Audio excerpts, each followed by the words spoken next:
Uh, the point that we have discussed that Kautalya although subscribes to the Saptanga theory of state, right? He adds an eighth element, and that is of Shatru or enemy, right? Can you all hear my voice? आवाज जा रही है? Okay, okay, good. And in that, I tried to explain that what all qualities Kautalya would attribute to a person who happens to be a king or who is a potential king. So that is where I explained that in Kautalya's understanding, a person of high birth who is capable, well versed in Shastras and Vedas, he is courageous and brave. He knows art of war, right? He is virtuous. So all these qualities Kautalya, says should be in a king.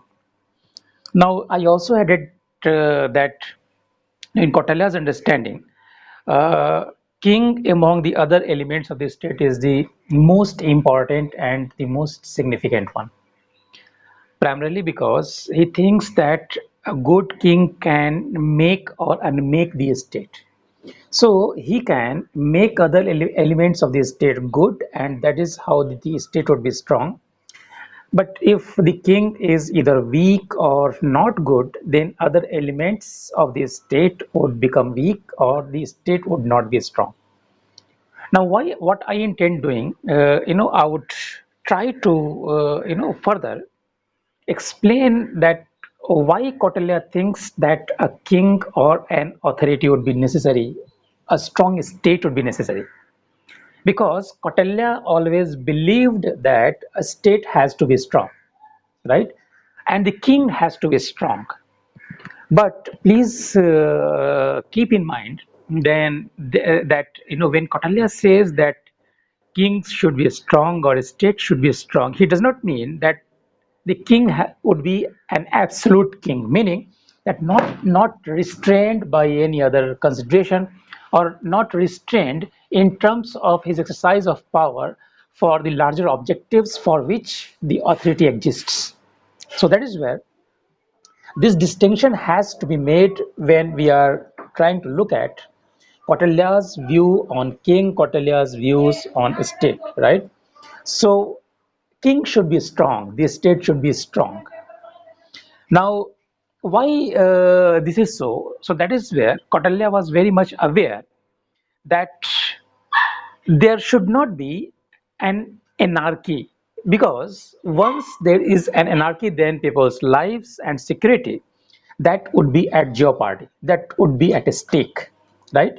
So for a life with security, right, for the conditions in which people can actually enjoy the fruits of their labor, it is but required that there should be a strong state and there should be a strong king. Anarchy has to be avoided at all cost, because Kautilya understands that when one is trying to look at the state, that how the state actually came into existence, then possibly Kautilya would ascribe to the explanation, or rather, who would accept the explanation that to escape the anarchical conditions, state and authority they come into existence. Now, he would also give the simile wherein the anarchical condition where the big fish swallows the small fish, and under that condition what generally is known in literature as Matsya Nyaya, right? Matsya Nyaya. So to escape the condition of Matsya Nyaya, a strong authority or a strong state, a strong king is an inescapable necessity in Kautilya's understanding. So in this is why I said, right, Matsya, the big fish swallows the small fish. So this particular instance has been termed as Matsya, meaning that the law of the jungle, right, the stronger devours the weaker. So the weaker, they do not have any security. Okay. So the, A Matsya is will not come into anarchy. See, this is what explains the anarchical condition, right? So when we say anarchical condition, that means that it is something akin to, or it is something similar to a condition where big fish would always swallow or eat up the small fish, and that's what is Matsya. Okay, okay. So, so that's where Kautalya would say that there has to have an authority, there has to have a king, but this should be a strong king. This should be a king who can ensure security for the people, right? Now, as I told you, a strong king does not mean that he is free to do the things the way he wants, meaning that he is not an absolute king, right? His power is to be exercised for the welfare of the people, because one thing we would see that Kautalya possibly draws the blueprint of a welfare state as well, right?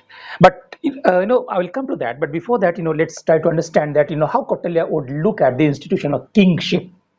That is where, in Kautilya's understanding, whenever one has to choose between a new king or even a diseased king, so people should choose a diseased king rather than the new king. Now, this has its relationship to Kautilya's understanding, wherein he thinks that dynastic rule is always preferable to a condition where new authority or new king would be enthroned or would be established, right? Uh, and second thing, Kautalya would say that as far as people are concerned, right? People, they are not supposed to rebel against the king under any circumstance, because rebelling would mean again to relapse in the anarchical condition, and this is what they always wanted to escape, right? So that is where the king or the authority of the king has always to be respected.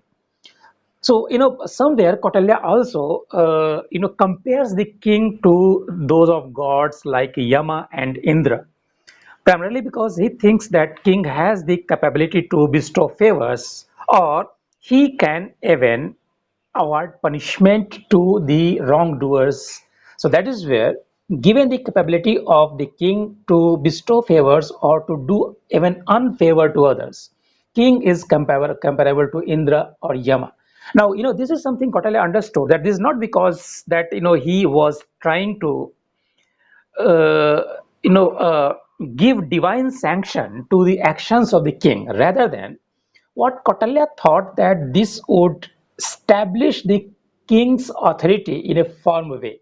This would give more sanctity to the powers of the king, to the authority of the king in the eyes of the people. This is what was but required in Kautalya's understanding. So Kautalya is trying to understand that whenever we are trying to look at all these religious aspects in which people may have belief or faith in, that can be used to serve the end of politics.